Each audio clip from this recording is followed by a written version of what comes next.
This is just one of the new tools that Ricochet Anti-Cheat is deploying, both now and in a Season 3 update to tackle cheating before Warzone 2 ranked releases. Not only can they take away the weapons and equipment of a cheater, they can make non-cheating players appear invisible to cheaters, and even apply a damage shield, allowing the cheater to only deal 0 damage to anybody who they're attempting to attack. They've also claimed that they're now capable of taking out things like Cronuses, XIMs, and any other thing like a strike pack inside Warzone 2. Across all platforms, console and PC, they are claiming now that they can completely disable these devices and will ban people for using them. So if you're somebody playing on PlayStation 5 with crossplay disabled, you can truly have a cheat-free experience in Warzone 2. There are a couple of other announcements as well. But does this mean anything, or is it all just a bunch of hot air before Warzone 2 ranked releases?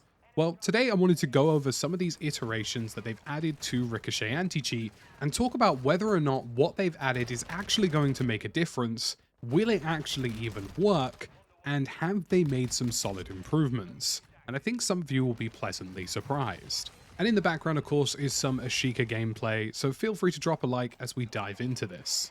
Now I'm going to start with the major announcements first. New systems that can actually make a difference as opposed to just punishing cheaters whilst they're playing in the game. Those things are also cool and they are in-game mitigations that will work, but that's wholly reliant on them actually detecting a cheater in the first place, which is what some of these new tools can achieve. The first one is really massive, and this is a replay investigation tool, allowing them to capture and store the entire match gameplay data of any single Warzone 2 round and allowing the team at Ricochet Anti-Cheat to go into the round and identify if somebody who has been reported for cheating is cheating. Now, this is akin to effectively a theater mode for Warzone 2, but will be used internally for Ricochet Anti-Cheat, and we can only hope that they deploy a theater mode system to the general public, but not just anti-cheat reasons in the future. But the reason that this system exists for both Modern Warfare 2 and for Warzone 2 is to tackle cheating which is harder to identify. It's not as simple as just knowing that somebody is cheating.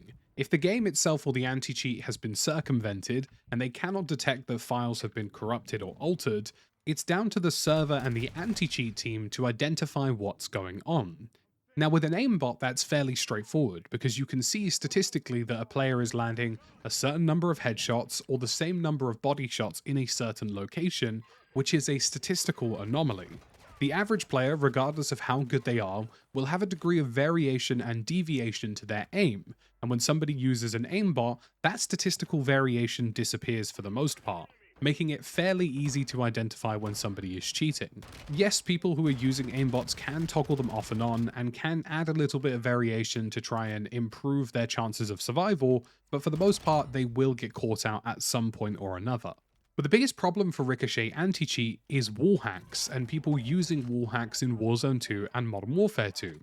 Now, if the anti-cheat has been circumvented and a new cheat provider finds a way to get around Ricochet without the game detecting that files have been corrupted or altered, then somebody could be using a wall hack and not an aimbot, making it statistically very challenging to identify if they're cheating or not cheating.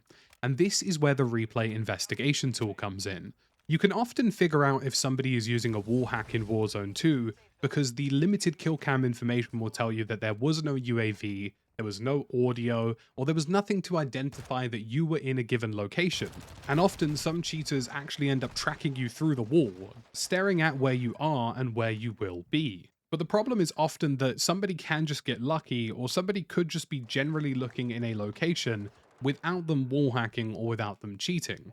So having a full replay investigation tool that allows a developer to see the perspective of every player in the game, also see whether or not UAVs were activated, see if there was audio cues, see if a sound had played, see if there's absolutely anything in the game that could have given away somebody's location in the game is a massive asset. Often some people who are wall hacking will eventually be reported enough times to arouse suspicion, because they've just done something that's fairly obvious, or there was no way for them to know that a player was in a certain location, and the developers can now go in, verify that information, and initiate bans. And when they do so, they can then scan the files of that individual client, or figure out how that person has circumvented Ricochet with a wall hack cheat. meaning that not only can they ban the player who is responsible, it means that they can also dig into how a certain new cheat is getting around their own systems, meaning more bans, meaning less cheat providers being able to circumvent Ricochet, and meaning that they can confirm whether somebody is playing suspiciously or not.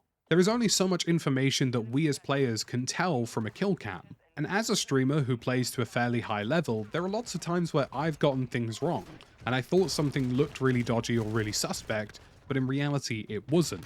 And this means that now the developers can verify that information themselves. It won't catch everybody, but naturally anti-cheats aren't about catching everybody, it's about putting enough hurdles in the way that you might catch enough people stumbling and you might be able to knock out more cheat providers one by one. And this is a great process for doing so.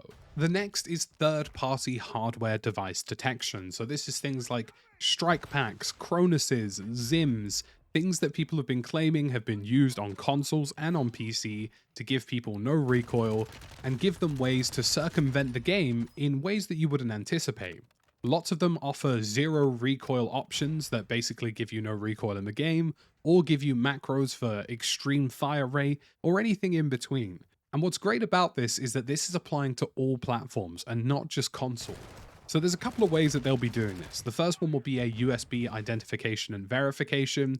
They'll be pulling USB data of certain devices and identifying if something isn't where it should be. This is a little bit trickier on PC because there are ways to get around this, but on console it's going to be extremely easy to identify when somebody is not using a licensed device or is circumventing the anti-cheat by using something that they shouldn't be. This is really good to see, and it means that console cheating will effectively be a thing of the past so long as they continue to update it. The other method for verifying that somebody is using one of these devices links back to what I mentioned about aimbots earlier. Things like strike packs, things like Cronuses, and things like XIMs, they actually emulate a certain kind of gameplay or create statistical anomalies. If you're using something which counteracts recoil, which let's be honest, there isn't really much in Warzone 2, so if you're using one, you're probably just bad. But the method for doing so will be incredibly obvious. It will be a linear certain pattern that they've used, a certain macro, or a certain anti-recoil pattern which is used to counteract the weapon that you're using. And these often tend to be fairly uniform. They lack variation, and they look statistically quite obvious to something like an anti-cheat. So if you aren't caught by the original USB verification, you'll end up being caught by the pattern traces or potential ways that the anti-cheat can statistically analyze that you are using one of these devices. And the irony is, of course, is that Call of Duty can go out and purchase these things themselves. And I'm sure the anti-cheat developers have loads of things like strike packs, XIMs, and Cronuses sitting around in their office and are basically breaking them apart and figuring out how to counteract them. This is similar to what Fortnite has done in the past, and this now means that these improper uses of these devices for cheating and for getting around maliciously in Call of Duty will basically end cheating on consoles so long as it's updated regularly. And finally, we have all of these in-game mitigations like cloaking, disarming cheaters, and protecting non-cheaters from being able to be seen or being able to take damage from a cheating player. These are all really useful tools, and the reason they exist is so that they can analyze somebody who is cheating in real time.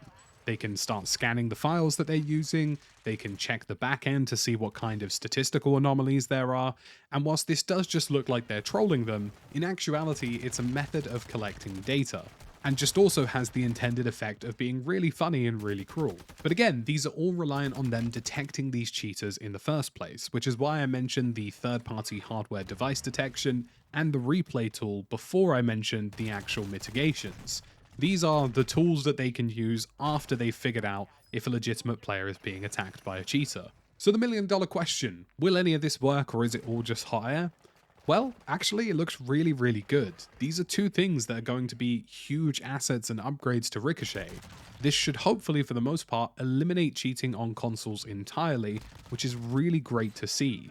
And it should also allow them to identify when somebody is wall hacking more frequently in Warzone 2, and then figure out from that information how that person is getting around Ricochet, what tools they're using, what cheats they're using, and then counteract those as well. And I forgot to mention as well that if you are intentionally playing with a cheater and you're playing with somebody regularly who is cheating in Warzone 2, Ricochet Anti-Cheat can now remove or reduce your skill rating for that game. So if you're cheating in ranked, you won't be able to reach the top ranks in the game and you won't be able to affect the top caliber of players because you'll just simply be removed from ranked or have your skill rating cut to the lowest level. And this applies even if you're not cheating yourself. If you're playing with somebody that you know is cheating and regularly playing with them, then you yourself will become a victim of Ricochet Anti-cheat, which is a really cool thing to see. On the whole, these look like really positive improvements that will clean up Warzone 2 going into Ranked and going into Season 3. There needs to be more aggression with these updates though, and whilst I understand that developing these features likely takes time, at the moment we have seen quite the influx of cheaters. So hopefully after Season 3's release, we can see some really aggressive pushes to cleaning up Warzone 2 and making sure that Ranked in Warzone 2 and in Modern Warfare 2 multiplayer is really good and really fair. I've got my fingers crossed about this. From what I know of my anti-cheat research and what I know from speaking to other developers, these are some really big breakthroughs.